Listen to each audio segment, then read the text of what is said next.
Salam sejahtera dan salam satu Malaysia. Saya Siti Aisyah binti Mustafa Kamal hari ini ingin membentangkan mengenai tarian Bhangra. Yang merupakan tajuk utama dan fokus saya pada pembentangan saya hari ini ialah tarian Bhangra yang terdapat di Malaysia, iaitu di Klang Selangor. Mari kita mula dengan sejarah asal-usul Bhangra. Tarian Bhangra. Tarian ini merupakan tarian rakyat. Tarian ini pada asalnya dipersembahkan oleh kaum lelaki Sing di daerah pertanian di wilayah Punjab di Asia Selatan. Tarian ini dikaitkan dengan festival musim menuai dikenali sebagai Festival Vaisakhi. Namun, terdapatnya perubahan ketika tarian ini dipersembahkan, di mana tarian ini sering dipersembahkan ketika majlis perkahwinan, pesta ulang tahun, pesta tempatan dan juga perayaan.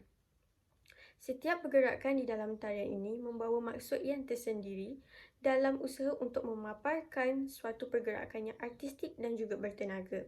Sebagai contoh, gerakan tendangan dan lompatan sering digunakan dan juga dipersembahkan dalam tarian ini yang mengandungi gerakan mengikut rentak bunyi dol, iaitu drum berkepala dua yang dipukul dengan kayu buluh. Lagu pendek ini yang disebut sebagai bolian merupakan lagu utama yang sering digunakan dalam muzik Bhangra.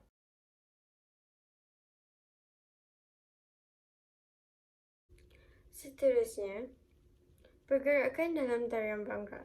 Tarian ini menggunakan irama dol yang disebut sebagai gendang India. Pergerakannya sangat bertenaga dan langkahnya agak mudah berbanding dengan tarian tradisional yang lain. Antara nama-nama ragam yang terdapat dalam pergerakan tarian Bhangra ini adalah contohnya Damal, Chaal, Faslan, Jumar, Bethke, dan Bedi. Simranjit Singh atau DJ Simran merupakan anak kepada Encik Hachran yang telah mula belajar tarian Bhangra ini sejak umur 10 tahun. Dengan bimbingan Encik Hachran yang merupakan seorang pengasas hiburan dan juga pengurus kumpulan Bhangra.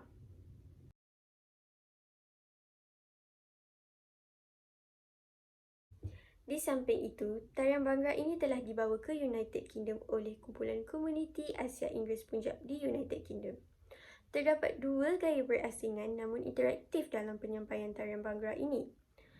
Seterusnya, pada pertengahan abad ke-20, tarian Bhangra ini telah mendapat sambutan yang hangat dan luar biasa di luar Punjab dan telah berlakunya perubahan dalam konteks seiringan dengan perubahan dari aspek-aspek lain tradisi. Akhirnya, pada sekitar tahun 1870, ketika zaman pemerintahan kolonial British di Tanah Melayu, berlakunya penghijrahan masyarakat komuniti Punjab atau Singh di Malaysia. Maka dengan ini tubuhlah suatu kumpulan nasional Bhangra yang dikenali sebagai Kumpulan Bhangra Punjabi Malaysia.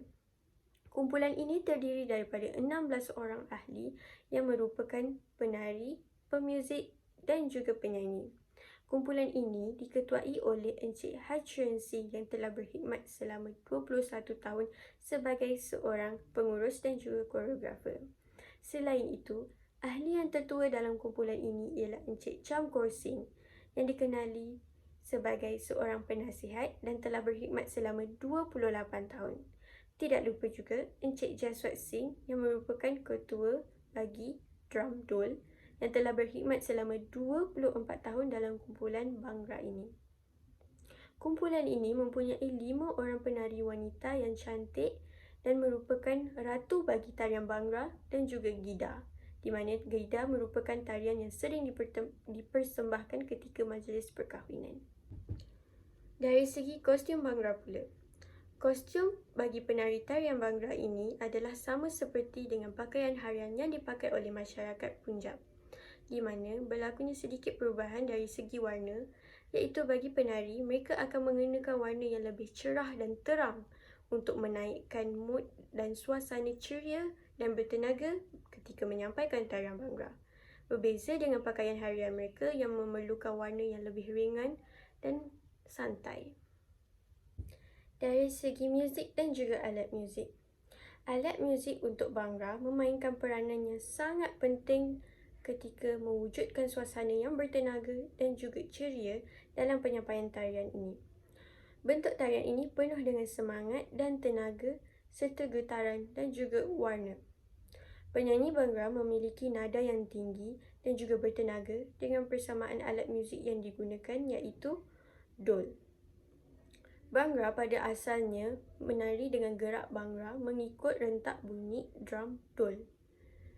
Muziknya pada awalnya terdiri daripada lagu berirama dan juga instrumental iaitu tumbi dan dol. Namun, teks lagu bagi tarian ini diperluas dari segi tema asal mengenai pertanian untuk merangkumi sastra dan juga romantis.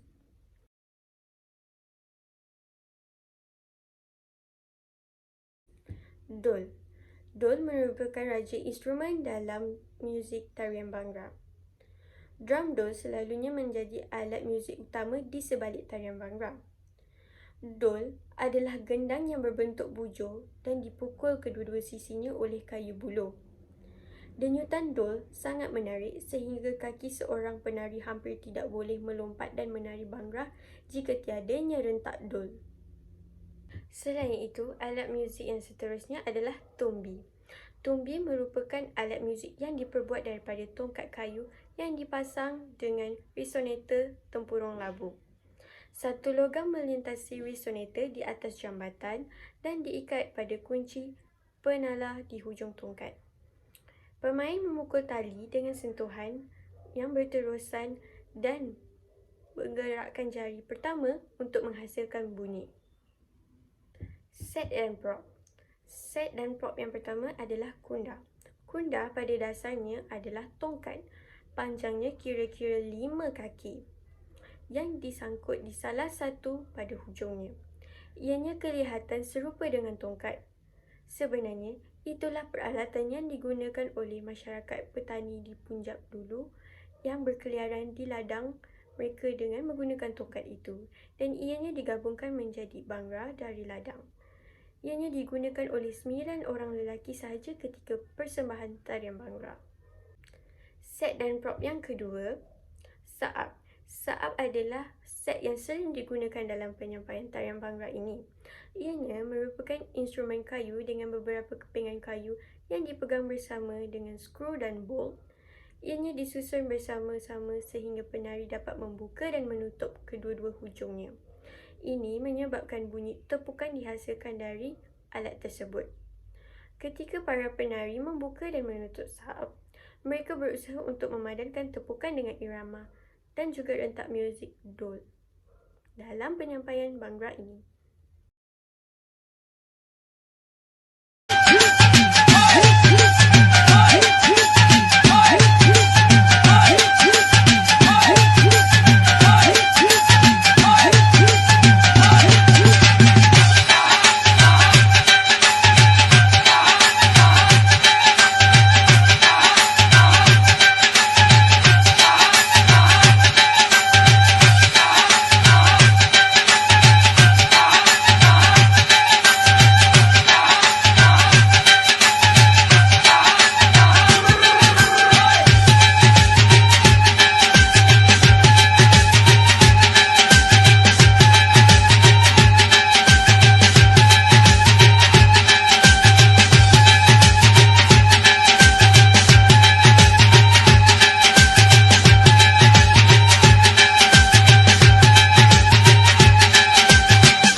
Tarian Bhangra ini merupakan salah satu tarian etnik yang ada di Malaysia. Walaupun berlaku perubahan dalam tarian ini, namun konteks asal dan juga konsep dalam tarian ini masih dikekalkan sehingga kini, seiringan dengan juga pakaian mereka, alat muzik mereka dan lagu. Oleh itu, marilah sama-sama kita menghayati dan mengekalkan budaya ini dalam generasi yang masa akan datang agar mereka dapat mengenali dan juga menerapkan budaya-budaya ini dalam kehidupan mereka. Sekian pembentangan saya pada hari ini. Terima kasih.